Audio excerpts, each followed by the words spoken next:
Hello out there, and welcome back to the GamecockScoop.com podcast, the official podcast of GamecockScoop.com on Rivals.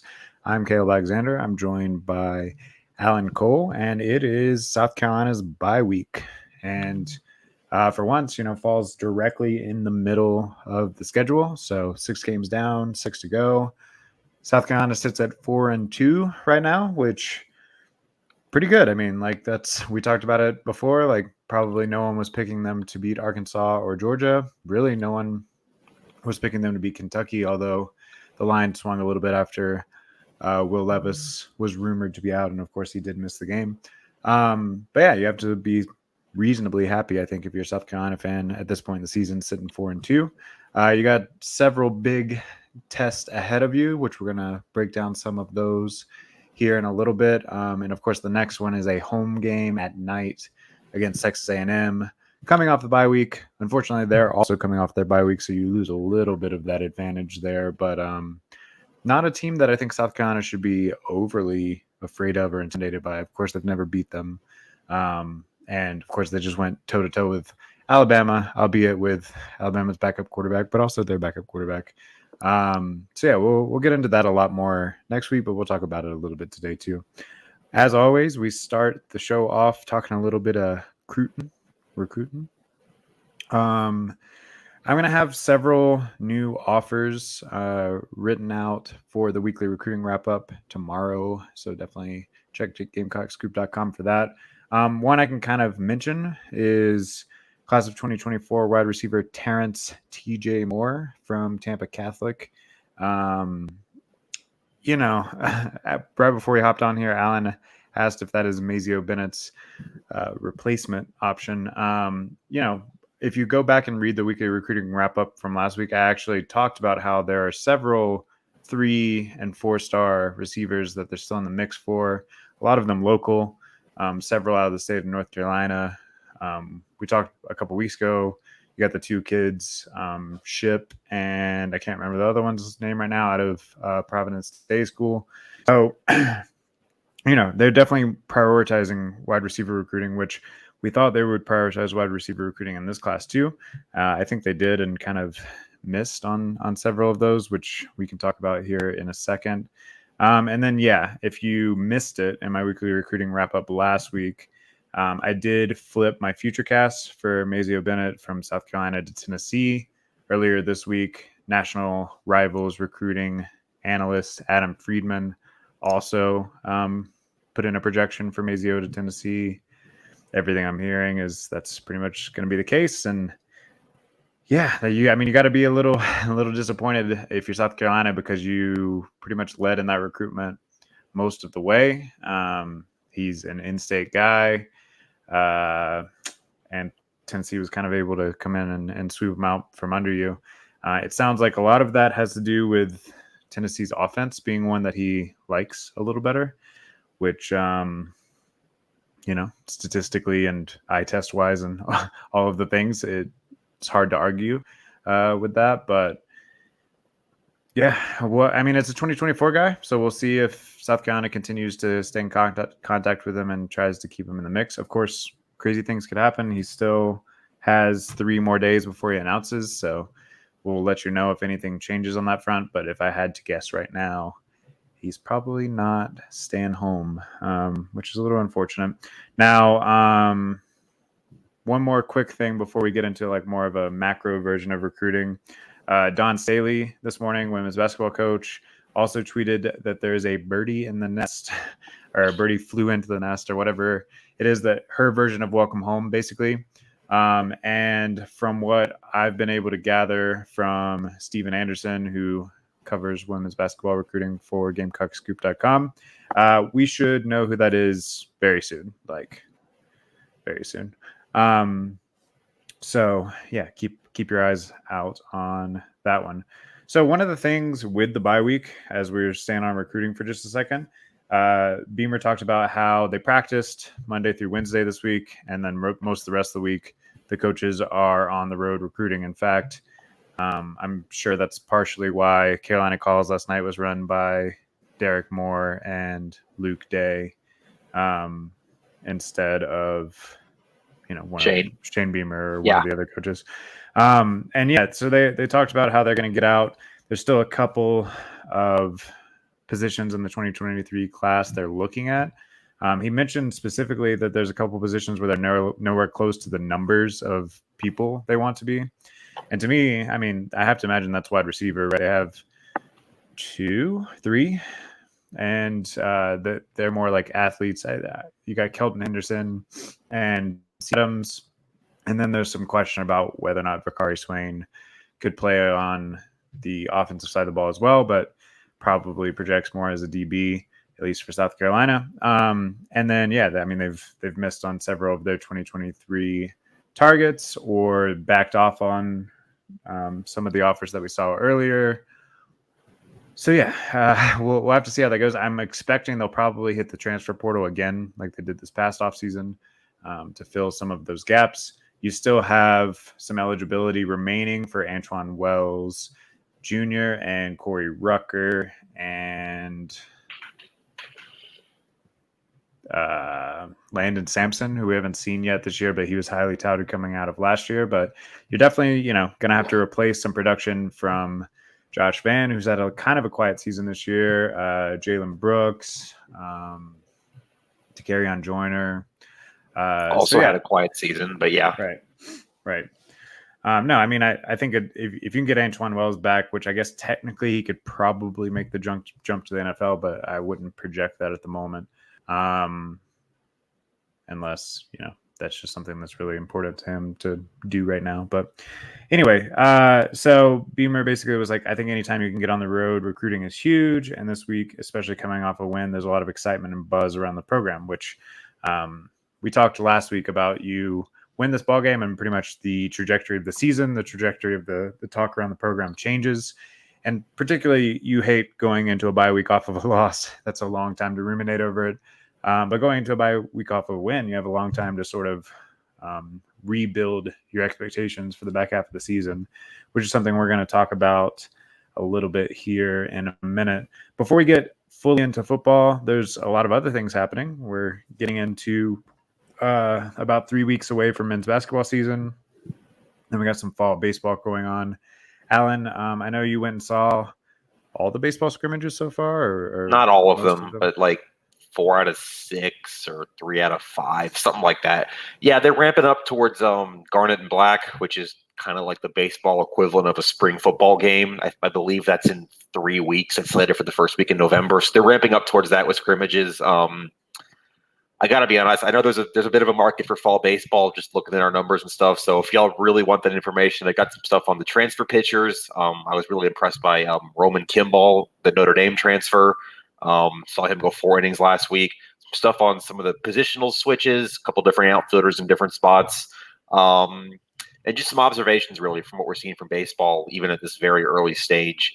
And then yesterday, I was also at Men's Basketball Media Day, the first kind of, I guess you call that the tip off to the basketball season now that we're starting in 3.5 weeks for Lamont Paris. Yeah, which I thought he said some pretty interesting things. You weren't here when he first got hired on, so you've only got to hear him speak, twice, once at Carolina Calls and then yesterday.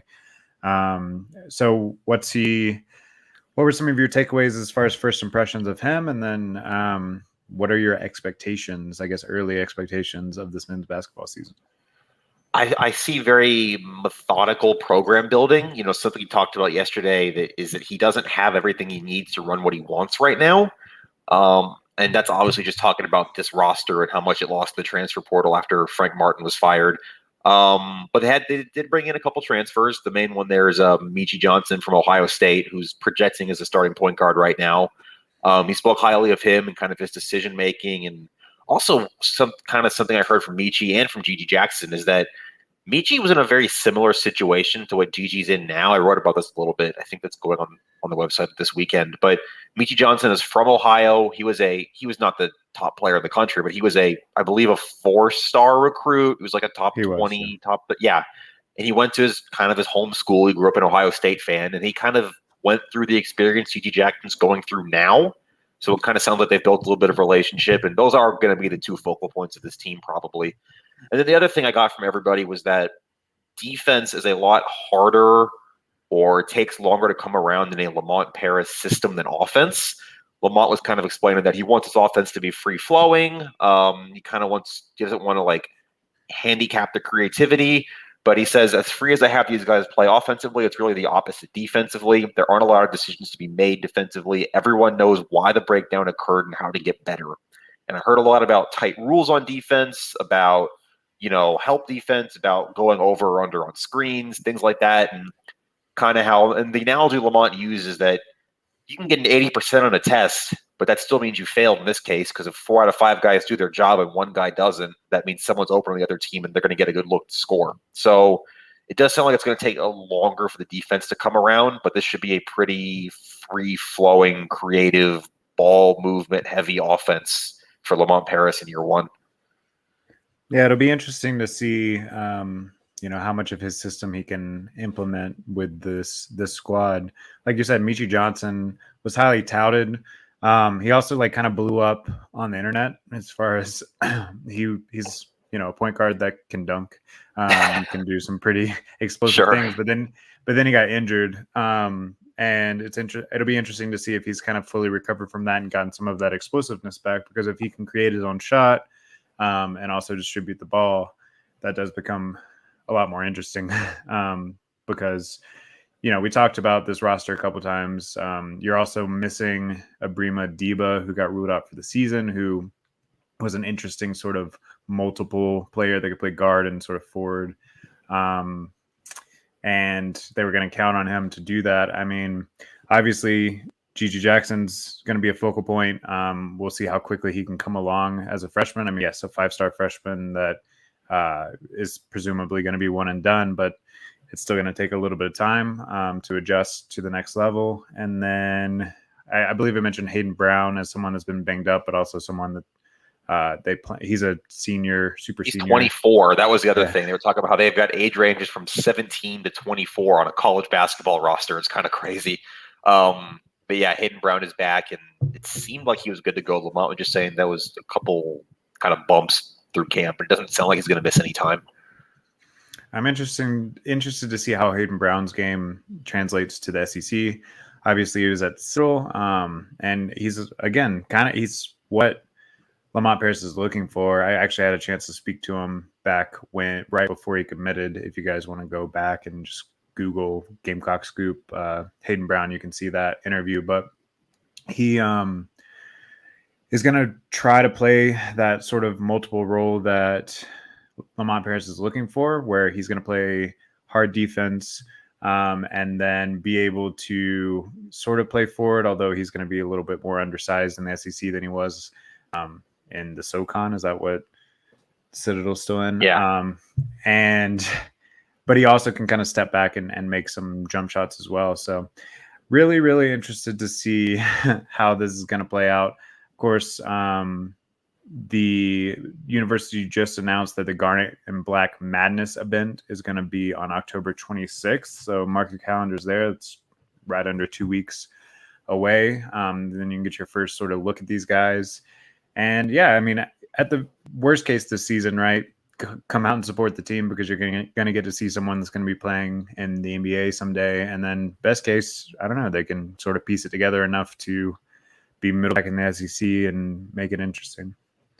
Yeah, that you talk about the fans. That was something very interesting. Lamont, he kind of, for those who don't know, Lamont was a longtime assistant at Wisconsin under Bo Ryan. He was part of both their teams that went to the Final Four back-to-back years in 2014 and 15. And he was kind of talking yesterday about how when he was at Wisconsin, there were these 20 and 21-year-olds who had never known a world where Wisconsin wasn't in the tournament every year. But there were these 50-year-olds who would come to the games who remembered before Bo Ryan when they made it, I think, once in 20 years before that was what he said. And what he said was he's looking for his 50-year-olds. He said, if anybody wants to come and just wave a towel and be crazy on a Saturday, of course, come. But he's looking for his people who are going to show up now while they're still building things, which is also, again, going back to what he said about not being able to do everything. He is hinting, both with that comment and with this one, that this is going to be a rebuilding year. This is or maybe not rebuilding, just a building year period, trying to get what he wants in. And then maybe they don't have all the horses to do what he wants this year. Yeah. So I don't know. I'm excited about basketball season. We have recently posted the schedule and everything on GamecockScoop.com, so you can check that out. But yeah, like I said, get behind this guy, support him. A lot of people, despite average to above average results with Frank Martin, we're kind of done with that era. And if you were one of those people, I mean, you got what you wanted, and Yep. let's see where it goes from there. Another quick basketball note from a recruiting standpoint: Cam Scott is a 2024 guard. He just got his 5th star on Rivals out of Lexington. Very, very important in-state recruit, especially now that they missed on Jordan Butler last week. He is set to visit this coming week again during the weekend of the Texas A&M game. So we'll let you know how that goes and try to get some returns on that on GamecockScoop.com as well. Any other basketball notes you had before we move to My football? only I guess kind of other one is he was talking a little bit about Jacoby Wright, saying that he's probably going to be the point guard along with Michi. I don't know if that means as a backup or maybe that's in some small ball like 2-guard lineup kind of things, but it sounds like he's kind of come along and they're interested to see where he goes. And he also did talk about his other 2 freshmen in this class. You know, we forget that was it Daniel Hankins Sanford and Zachary Wright are also here. Not just Gigi Jackson. Zachary Davis. Davis. I don't know why I said right. Yeah, Zachary Davis. It's funny. He was kind of talking about them as like the 3 amigos or the 3 stooges. I think were the 2 he used. That they're always hanging out together. They're always spending time, and he seems optimistic about this freshman class, even aside from Gigi Jackson, who, like you said, you have to assume won't be here this time next year. Yeah, and Coach Perry McCarty has some connections within South Carolina basketball circles. He used to coach high school basketball in South Carolina, and he did reach out about, I believe it's Daniel Hankins Sanford, but I can't remember off the top of my head. But one of the things I remember, it was one of the 2 of them, whichever one it was that they had really developed their shot over the last year, like their step back shot. And they're both pretty lengthy guys. So, I mean, it'll be interesting to see if they can make an early impact too. They're going to have to. I mean, yeah, it's a thin roster, pretty thin, especially with the injuries. Yeah. All right, so that's pretty much that on basketball. Obviously, we will cover every game throughout the season on GameScoop.com, live threads, a little bit of analysis and reviews after the fact. It's going to get really hectic here in a few weeks when basketball season starts and football is still going on. But we will make sure to have you covered there. And we'll also have women's basketball coverage, baseball. We even do Olympic sports updates once or twice a week. So, all right, let's talk football. So what you spoke for a minute or listened in, at least on the SEC teleconference with Shane Beamer. What are they doing this week with the bye week time? So it sounds like it's what you said earlier that they practiced Monday, Tuesday, Wednesday. Shane Beamer mentioned they had a red shirts. I can't remember how he worded it. It was like red shirts and players who aren't playing as much scrimmage. I guess it would have been Tuesday because he said it was yesterday during the Wednesday teleconference. He said that was 25 to 30 plays, and it was just guys who were, like I said, either redshirting or lower on the depth chart. He wouldn't really commit to who was standing out. Someone asked him who it was, and he just kind of didn't give a straight answer, which not that you're expecting it. But it's interesting to me that they're still trying to get these guys reps. They're still trying to get these guys something approaching game action. He said it was tackling in that scrimmage. I would I'd have to assume those are a lot of scout team guys and a lot of guys who maybe you haven't seen on Saturdays who are still putting in the work and scrimmaging, I guess, for at least 25, 30 plays, a few possessions. And then he also mentioned they simulated an overtime period, which I thought was interesting because they haven't even had a close game yet in the fourth quarter, a 1-score game, let alone an overtime. But he said they did a whole overtime period in practice too. Yeah, and on that note about young players scrimmaging and stuff, we're 6 games into the season, so we kind of have an idea of who is headed towards a red shirt and who's not from the freshman class. So obviously, Nick Emenwari has played in all 6 games. He had to step in on the second play of the first game and has played the majority of snaps since then. So he's obviously not getting redshirted. DQ Smith has had to step up a lot, especially with the injuries in the defensive backfield. He's played pretty well. And yeah, he's already played in all 6 games. he's not getting a redshirt. One that kind of slipped by me. Kawan Banks has played in all 6 games, kind of as a backup. Played a lot on special teams. Yeah, exactly. So he won't get a red shirt. Stone Blanton has played a lot since Mokaba went out. So he's already played in 5. And then Donovan Westmoreland has also already played in 5, which I didn't realize. So all those guys have burned their red shirt. There's a couple other guys that have played in multiple games that might still. You got like Kason Henry, who's an offensive lineman, played in 2. They'll probably try to hold on to his if they can, unless some crazy injuries happen. Let's see, who else? Yeah, I mean, you got another couple that have played in 1 or 2 games. The other that might be a little bit close is Brian Thomas Jr., who plays edge. He's played in 3 games and really has played reasonably well at times. So, and they're pretty thin there, so it wouldn't surprise me. I don't expect that to stick, yeah. If that ends up working out that way. So that's just a little update on that. Otherwise, if I didn't say their name and they were a freshman, they probably are still trending that unless something crazy happens roster-wise. But and then, so they're prepping for A&M. A&M also has a bye week. We'll get more into the weeds of that particular game. I know that Steven Anderson said that he's hearing some whispers that the backup quarterback, so they're already down to their backup quarterback, Texas A&M is, but that he got a little hobbled against Alabama, and they might be down to their 3rd string quarterback next week. But obviously, there's still some time for people to get better. I'm trying to pull that up, but it's just one of those things too, where yes, you are talking about coming off a bye week, both teams coming off a bye, but coming off a bye against, and no disrespect, that's a very physical and obviously sustained upper tier SEC program. But coming off a bye against Kentucky is just not the same as coming off a bye after playing Alabama physically. It just isn't. A&M, of course, got more beat up in that game than South Carolina did in its game. And we're going to see what that translates to once we start getting injury updates and kind of things start trending towards next Saturday once we clear this weekend. Yeah, so this is what Steven Anderson, staff writer at GamecockScoop.com, had to say this morning. He said Max Johnson might be out for the season. He's probably not going to play against Carolina at the very least. And then, Haynes King was limping around late in the game against Alabama. So if he couldn't go, it would probably be Connor Wegman, who's a true freshman, class of 2022, 4-star out of Texas. So, I mean, it's not like he's not talented, but definitely doesn't have a ton of experience. You can almost cut and paste the conversation we had about Kaya Sharon on this podcast last week at that point.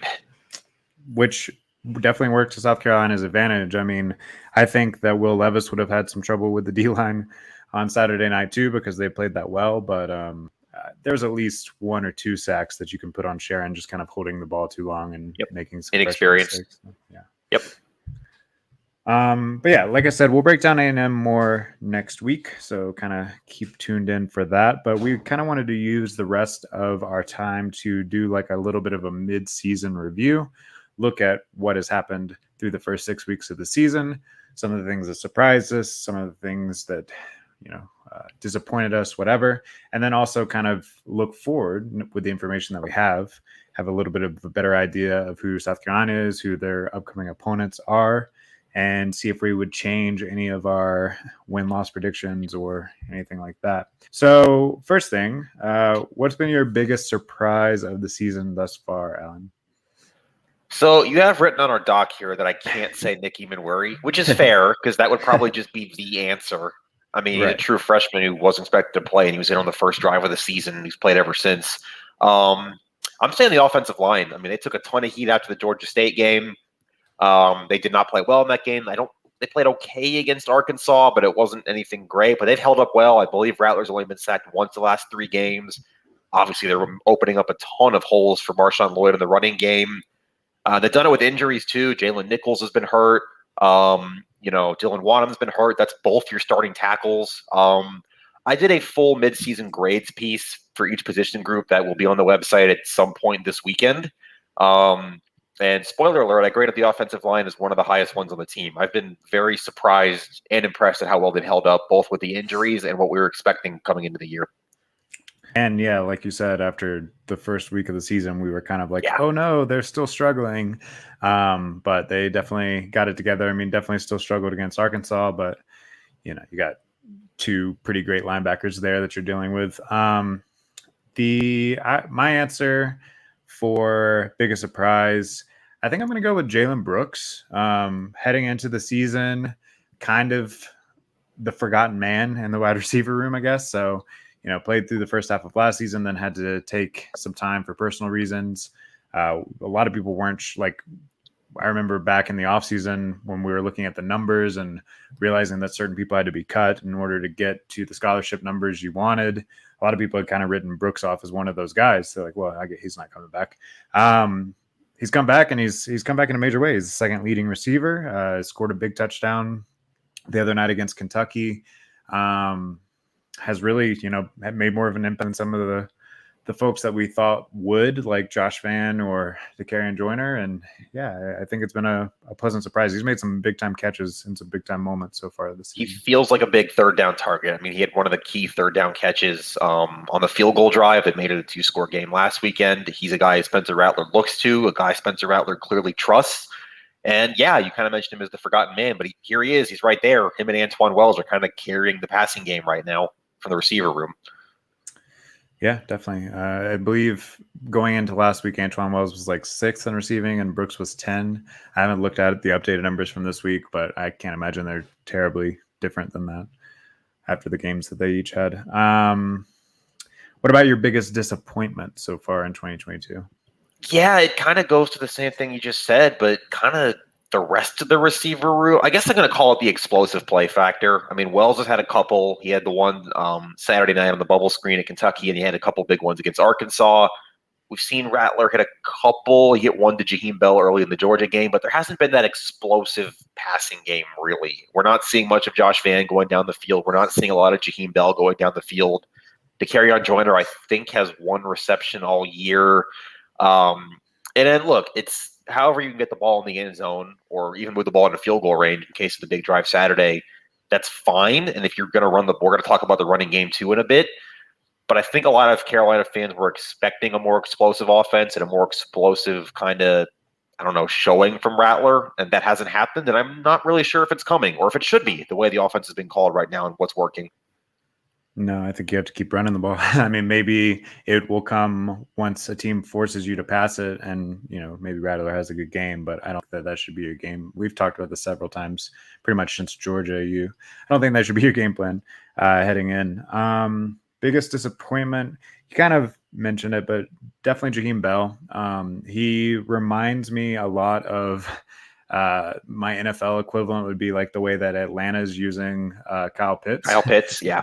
Yeah, where you're like, man, this is one of the best athletes on the field, and you can't seem to find a way to get the ball to him, right. Even though you would think he creates matchup disadvantages and stuff. And, to South Carolina and Marcus Satterfield's credit, they've tried to use him in creative ways. They've handed them the ball. They've, given it to him on some jet sweeps. They're running your wishbone.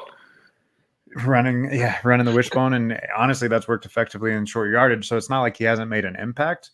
But you look at how explosive he was in the bowl game at the end of the year, and it seemed like maybe they finally figured out how to use him and get him in space in some of those mismatches against linebackers. Now, I haven't been watching too closely with defenses. Maybe defenses have been prepping for him by shadowing him with a safety or something like that. But yeah, I was kind of hoping to see a little bit more of him. And with how well Antoine Wells and Jalen Brooks have played on the outside, you would think that would open up more opportunities on the inside, but it just hasn't materialized at this point. And maybe that's something that they're going to emphasize on the bye week. I don't know. Yeah, it's one of those things where Jaheim Bell, as long as he's here, as long as he's this none of us would be surprised if he showed up against choose your opponent and just went 8 catches for 130 yards and 2 touchdowns, right? Like, he's still capable of the explosion game against whoever. It's just you haven't seen it yet. And you don't really know if it's coming, even though I still think it can at some point. Yeah, I mean, I still expect a game where he balls out, has like 2 touchdowns or something. But right. We haven't seen it yet. All right, what about your favorite moment of the season so far? Yeah, the easy answer here is Kentucky, and I definitely wouldn't fault anyone who said that. I'm going with the 2 block punts out of 3 possessions against Georgia State, return for touchdowns. South Carolina hadn't had one of those in more than 20 years. They had 2 in about 8 minutes of game time to kind of put that one away. You just don't see that much. And I know they've blocked 5 punts this year, but to get 2 in a game and return them both for touchdowns, it just doesn't happen. And that was pretty fun to watch, I guess. Just seeing, it was a bang game over. They put the game away on special teams. Yeah, I'm going to give an honorable mention to Marshawn Lloyd hurdling a man while he was standing straight up and then running into the end zone, because that was pretty cool. I think my favorite moment, it's Kentucky adjacent, but I think it's the post-game locker room moment that Shane Beamer got to have with the team after the win at Kentucky, when he kind of was able to flex on Mark Stoops or whatever with the sunglasses and the backwards hat and doing swag on. And then I saw that Soulja Boy retweeted it, and then Jessica Jackson. There's a lot of people trying to get Soulja Boy to come to the A&M game. Exactly. So, we'll see how that goes, but maybe Soulja Boy will make an appearance in Columbia before. Come to the press box, man. We'll hang out. We'll have a good time. But yeah, that's it. I mean, it's been a long time. Like, one of my favorite moments ever as a Gamecock was DJ Swearinger putting like a crushing hit on Andre Ellington in Death Valley and kind of flexing on him. And it's been a long time since Gamecock fans had anything to flex about. So right. That felt like a moment where you're like, all right, cool. You earned that one, Yeah. They definitely had that coming. Kentucky and South Carolina. I mean, right. What about a low point? I mean, I guess the obvious is Georgia, but Georgia's the easy answer. We were sitting next to each other. We watched the whole thing. I was in the tunnel after Arkansas, like kind of field adjacent. Everyone's hot. It was an 11 a.m. game. They're beat up. Strawn's down for the year. Kaba's down for the year. They had been, let's call it what it is, physically manhandled in that game. Arkansas rushed for almost 300 yards. And there was just a sense of, from everyone, here we go again. That's kind of the way it felt as I was kind of walking down there. That maybe that's not as, I don't know, demoralizing as Georgia and that game being over in the second quarter, but that was the way it felt, kind of walking down and in the tunnel and seeing players and their facial expressions after Arkansas. Yeah, I feel like I personally had a good time Georgia weekend, so it's hard for me to make that my personal low point. Sure. But definitely the team's low point. I mean, I don't think that they are 41 points worse than Georgia. I don't think that they're, better than 24 or 30 points better either. But I don't think they're 41 points worse, and they definitely didn't really give themselves a shot from the word go there. My low point, I'm going to give myself my own little like ding here. My low point is the second quarter last week against Kentucky, when I texted him, was like, should they put in Luke Doty? Because I think that was a little me being prisoner of the moment. We had the conversation in the box. We did. I'll say. And Rattler came out, played a very solid second half, and kind of proved that he's still the guy there. So that's my personal low point. Bad take. No, I mean, bad take from everybody. And it was conversation. It was on our message boards. It was what we were talking about in Lexington. Obviously, you texted me that. Then someone asked Shane post-game, was that even a consideration at halftime? And he said, no, it wasn't. Spencer's the guy. Yeah, and I think, I believe I said something about missing Spurrier, because one of the hallmarks of Spurrier was that if someone was playing bad, he didn't care who it was. If it's, a Heisman frontrunner or whatever, he's going to pull him and throw in the backup and see what happens. But sometimes that was to a detriment, right? That can destroy the makeup of a team and the mental makeup of your quarterback. So probably best to kind of just give Rattler a pat on the butt there and say, we trust you. Yeah, you talk about post-game stuff too. He also put on his sunglasses when he mentioned that y'all saw the Oklahoma score as he was talking post-game, which was very funny to me. Because this was basically the 1 year anniversary of him getting benched at Oklahoma, because that was at Red River weekend last year. And someone asked him about kind of the full circle. He's like, well, y'all saw what happened there. Y'all saw what happened here. So I guess it was a good day. Yeah, I mean, not to get too far off track, but someone on the message board on GamecocksGroup.com this week kind of asked me in the Ask Caleb thread whether or not I thought it was possible that Rattler comes back next year. I Which don't. preseason, I've kind of viewed it in two different lenses, where it's like either things go so poorly that he transfers somewhere else and tries again, or things go so well that he gets drafted. But we're kind of in this middle ground right now where I don't think he's done well enough to get drafted, but I think things haven't gone so poorly that, maybe he feels like he can develop one more year. I don't know. I think he's I guess gone still. The league's calling. There's money. I mean, it's a long draft. Someone will draft him. He'll probably test well at the combine too. Yeah, I still would say he's gone. What do you think his upside is? Is he still a first round pick? I have a hard time getting into that specifically because I'm not a scout. I have no idea what NFL teams see in court. Like, I'm not going to sugarcoat it. I remember when Jake Locker was a first round draft pick in the top 10. Right. You know what I mean? Like, I really don't know what NFL teams look for with these things, but day 2 pick maybe if I had to throw a dart, second or third round, but that's kind of blindfold guessing. But and then again, that's the question though: is that what he wants? Is there a possibility that he comes back and hopes that he can work that up into a day 1 pick? I'm trying to look at who the 2023 likely quarterbacks. I mean, you're going to have Bryce Young and CJ Stroud, maybe 1, 2 overall, but definitely top 5 overall. You've got Will Levis in there, assuming he gets healthy. Oh, go ahead. I mean, there's a long list of, at least on this site that I'm looking at right now. You got Anthony Richardson ahead of him. You got Tanner McKee out of Stanford ahead of him. Tyler Van Dyke out of Miami ahead of him. A little much. Hendon Hooker out of Tennessee ahead of him. Yeah, Hendon Hooker. He's really raising his stock. So yeah, he's down here with like DJU out of Clemson, who, he's having a better season than expected. So perhaps he even jumps him. He's like the 10th quarterback off the board, and he sees a upside of next year, maybe moving up into that top 5. It feels low to me, 10. But again, I'm not going to try to understand what NFL scouts do. I watched the team draft Mitch Trubisky over Patrick Mahomes. Yeah. And I guess a lot of it depends on how South Carolina finishes the season, which we're about to get into.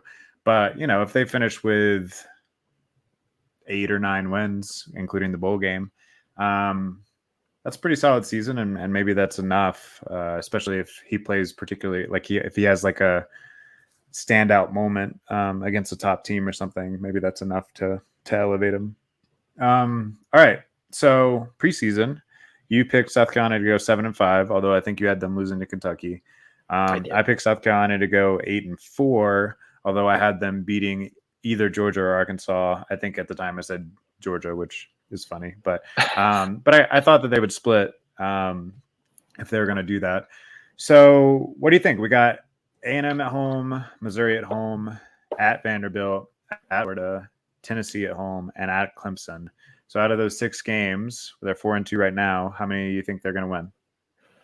I feel almost bad saying it because I do think this team is better than I thought they would be preseason, but I am still sticking with my 7-5. The way I kind of parse this out is going to beat Missouri and Vanderbilt probably.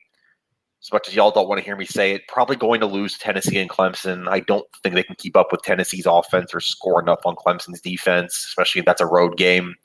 So you're looking at 2 swing games. You're looking at A&M coming to Columbia next weekend. You're looking at the trip to the Swamp. I definitely think South Carolina can win both of those games, and I don't think they're going to lose both of them. I have a hard time saying they're going to win both. I would take a split there, and with everything else I said, that puts you back at the 7-5 I had before the year. But I would not be surprised if it bumped 8-4. Yeah, I think that's most likely scenario. Although I think if you beat A&M and then beat Mizzou at home and at Vandy, which you should, then you're sitting at 7-2, and maybe just the momentum itself is going, and the belief in yourself at that point is going to allow you to win one of Florida, Tennessee, Clemson at that point. So I'll stick with 8-4 just because that's what I said preseason, and I don't want to be wrong, but that is dependent on them getting business done at home against A&M, which is a pretty big ask. I mean, like I said, they've never beat them. So the A&M game, we talked about Kentucky as a swing game, and it was for sure. Again, I said before Kentucky, what kind of conversations can we have next week? If they beat, I guess it'd be in 2 weeks with the bye, but if they beat A&M, what kind of conversations can we have in 2 weeks? We're talking about 5-2. We're talking about 5-2 with Missouri and Vanderbilt coming up. We're talking about, if not ranked, probably very close to the top 25 in that others receiving votes category. They already had some votes last week. Again, the types of things we can talk about with this team and the trajectory of the program do change if you go beat A&M for the first time ever at home at night in a Soldier Boy atmosphere. I don't know, but with something that's going to be a pretty good atmosphere. And that's just another kind of statement game for the program coming next Saturday. We'll get into it next week. Yeah, and more than almost any other sport, momentum is a real thing in college football. So I think if you can keep riding that momentum train, it will make a difference. All right, what's your boldest take for the back half of the season? What's the most out there thing that you think might happen? Maybe this isn't super bold because he's in second place right now. But I think Marshawn Lloyd leads the SEC in rushing touchdowns come the end of the year. He's got 7 on the board right now. He is second to Keyshawn Judkins. I think I said his name right at Ole Miss, who has 8 right now. Obviously, there's plenty of players close behind him. You got Jabari Small at Tennessee with 6, Zach Evans at 6 with Ole Miss, Rocket Sanders at Arkansas has got 5. Like Anthony Richardson from quarterback position has 5. There's players who can still catch him from behind. But I think the way he's running, what this offense is going to try to do, and the way this offensive line is blocking, plus the fact that you are still going to get Missouri and Vanderbilt in there, I think Marshawn Lloyd leads the SEC in rushing touchdowns. That would be a great season. I mean, he's having a great season, and definitely a guy that should be back next year. Let's see, redshirt.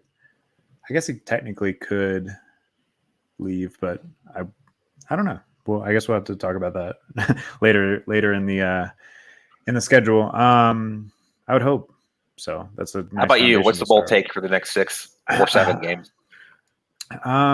So this one's going to kind of tie in to the last thing that we're going to talk about here, but I'm going to say they're going to end the postseason after the Bulls, the very last poll of the season in the top 25. Okay. It may be like 24 or 25. But yeah, I think that they do enough over the back half of the schedule to sneak in. Let's say they end 7-5, like your prediction is, and then they win the bowl game and 8-5. I think that's in the conversation, at least for that 24th, 25th spot, something now, like that. I got to ask you about one of your bowl predictions preseason. You picked them to beat Georgia and Clemson. You whiffed on the first one. Are you still thinking they can go to Clemson and win that game Thanksgiving weekend? I wouldn't pick it, but I don't think it's impossible. As long as we're talking bold predictions, you've got an opportunity right here. Yeah, fine. Bold take. They are going to go to Death Valley and win at Clemson. That is my bold take. That would get them ranked. That would definitely get them ranked. I don't know. It's going to be tough. It's the old orange crush that SEC scheduling kind of had phased out for a long time, but this was the end of the season stretch for a long time. Florida, Tennessee, Clemson. That's tough back to back. Clemson's playing better on offense. They look a little bit more exploitable on defense. I mean, obviously, it's hard to pick it because of the streak and just the way that they've played against Clemson. I mean, I don't think Clemson was anything special really last year, and they still got blown out. That game was over before. Yeah. Yeah, exactly. So, but yeah, since it's a bold take, that's my bold take. Sure. I mean, you picked it before the season. As long as you're sticking with your stuff. I also picked them to lose to Kentucky, so we're off. All right. So what about bowl projection? So they really only need 2 more wins to be bowl eligible. They have 2 very winnable games with Missouri and Vandy, and then we've talked about, we think they'll sneak out 1 more at least. So where you got them going bowling this year? Yeah, this is a tough one because it kind of works. From what I understand, it kind of works like a draft. Like the bowls are kind of in. Once you clear the New Year's Six, the bowls are kind of in a pecking order, and they can choose what schools they want in their conference affiliation. And you don't know what bowl might think what fan base draws better or whatever. It's a bit of a dart. I put the Liberty Bowl on the sheet. A 7-5 SEC team went there last year with Mississippi State. That's an SEC tie again. That would be against a Big 12 opponent in Memphis. You're maybe looking at one of the Kansas schools or Iowa State, something like that. Or maybe, hell, if Oklahoma only goes 6-6, maybe you get a Shane Beamer Bowl and the Liberty Bowl. Who knows? But I put the Liberty Bowl on there. But if you're listening, Vegas Bowl Committee, let's make something happen. Yeah, I would love some Vegas Bowl, just because then I can drive there and we'll do a Gamecock Scoop Vegas weekend. So Liberty Bowl is a good pick. I would love to see Kansas or Oklahoma in that one. You also got an option for the Texas Bowl, which is another Big 12 matchup. I'm going to go old school here. So unfortunately, the Outback Bowl is no longer the Outback Bowl. It's the ReliaQuest Bowl. I don't know. What is ReliaQuest? I don't even know what that company is. It's not as cool as a giant bloomin' onion running. Or was that the South Carolina, Michigan one where there was a, I don't know. You know what I'm talking about. The cybersecurity company. So yeah, I assume when whatever team wins, you're not going to get bloomin' onions. Yeah, anything very fun. It was always great to be the bloomin' onion team. So yeah, I think I'm going to pick that, which would, I think, old school Outback Bowl, that would be a step up from last year. Let's see, who are you playing in the Big Ten at that point? Maybe. Jeez, the Big Ten is so sloppy this year. Maybe we'll get the Perry McCarty Bowl if Illinois gets to 7 or 8 wins. Could be Illinois. That's possible. Could be Wisconsin. I still think Wisconsin's going to bounce back. Jim Leonard now, yeah. Yeah, you're probably looking at whatever middle of the road Big Ten West team. Maybe Minnesota. They get Mo Ibrahim healthy. One of those probably, yeah, down in Tampa. Is that New Year's Day still? I don't know what actually day that bowl is, but I think that's still usually. I know that all the other bowls we talked about are pre-New Year's, but. Yep, New Year's Day. So that's what I thought. Yeah, that'd be a great year 2 situation, I think, for Shane Beamer and the Shane Beamer era. And I'm just sad that there's no possibility for Bloomin' Onions. Yeah, that's a good one for South Carolina. That's where the Clowney hit happened too. Yeah, I think they've played in that bowl game maybe more than 3 times. I think they played Iowa in one. I think it's more than 3 times. Let's see. They beat Nebraska there. They beat Michigan there twice. They beat Wisconsin. No, that was Capital One. Nebraska might have been Capital One too, but they beat Ohio State twice in the early 2000s. They've been to a lot of bowl games in Florida. So yeah, I think it's 5 Outback Bowls at this point. Yeah, and there's the Jacksonville Bowl tie too. I can't remember which bowl that is, but that's an Tax Slayer Gator Bowl or whatever. Right. Which for some South Carolina always is that one. It's Music City or Outback. Music City is a good call. Get another Big Ten team. That's probably, again, you're in that Illinois, Minnesota, Wisconsin kind of range. But go to Nashville. That's also on the table. I mean, if they go back to Nashville, I'm going to have to meet you out there. I do. Yeah, man. Let's do it. All right. Any other takeaways from the mid-season point? Any other predictions, anything that we didn't cover? I think we pretty much hit on everything. Just a great weekend to chill for college football. If you just want to watch games this weekend, you've got Penn State, Michigan, Alabama, Tennessee, Utah, USC at night, Oklahoma State and TCU. It's the last 2 undefeated teams in the Big 12. Just a good weekend to not have to watch or stress about South Carolina football for everybody. And if you can watch other football too on Saturday. Yeah. Who you got in Alabama, Tennessee? I think I'm still picking Alabama. I just need to see Tennessee beat them before I believe. It's very much the Alabama-Georgia thing from last year, but it's been 15 in a row. We talk about the Clemson streak. That's it. I don't even know. It's not even at half of 15, I don't think. But 7 or 8, maybe it is. But 15 years in a row, Nick Saban's never lost to Tennessee. I don't know if Bryce Young is going to play, but I still think Alabama finds a way to get that done. Yeah, if Bryce Young doesn't play, I definitely right now the line is Alabama -7. I definitely want to take the points for Tennessee, but I'm not sure if I can pull the trigger fully on them pulling the upset. You also got Mississippi State, Kentucky. That should be interesting. Yeah, and that line's actually moved.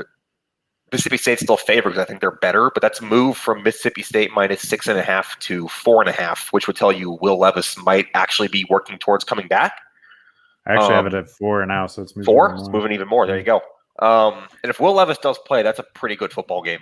I think those teams are close to evenly matched. Mississippi State's kind of sneaky good, but it's on the road for them with a healthy Levis. So that could be a fun game. That's a night game, too, I think. Yeah, I mean, if you're a South Carolina fan now, you're rooting for Kentucky to have a good rest of the season. Yep. Makes you look better. And then you got Clemson, Florida State, which that line's kind of suspicious. surprisingly low. Yeah, It's a suspicious line. It's 3.5. At 3.5, yeah, and it's at Florida State. So I guess that's partially why it's so low. But to me, that seems like an obvious buy on Clemson. But that also, when that happens, makes me Vegas a little knows skeptical. something we don't. Yeah, Exactly. The towers don't build themselves. Yeah, I mean, I don't know. Clemson's kind of due for another close game, I guess. Maybe they went into BC and handled business. The NC State game was never really competitive, even though the score kind of looked like it. Maybe they go to Tallahassee and Mount Norvell gets them up for a big game and it's tight. So it's another one to keep coming an eye off on. of a bye. They lost at NC State last week, 19-17, I think. It was a tight game in Raleigh. Yeah, you're right. So yeah, they haven't had their bye yet. They actually have their bye after this week. So yeah, a lot of interesting football, like you said. Top 25 ranked Illinois, who, like you said, Perry's all about. They're not favored right now, even though they're the higher ranked team. I think Mo Ibrahim's going to be healthy for Minnesota, is what I've been reading this week. So that makes that more challenging. Yeah, it's gonna be tough. It's gonna be interesting. But yeah, so next week on GamecockScoop.com, well, actually the rest of this weekend, we're gonna have a couple of different features. My weekly recruiting wrap up tomorrow. Alan Cole's got a basketball media days wrap up and a mid-season football stats breakdown. Report cards, what we're going to call it. Yeah. I gave every position group a lighter grade, basically. Should have some more midseason stuff. Should have one more article breaking down the South Carolina versus Kentucky game. We got a little bit of a later start this week with the weird weekend and everything. And then, yeah, starting next week, we will start to break down Texas A&M. And we probably won't do a Sunday podcast this week. So we'll be back here next Thursday to talk Texas A&M. In the meantime, go to game, check out all the cool stuff we got going on there, and we'll see you then.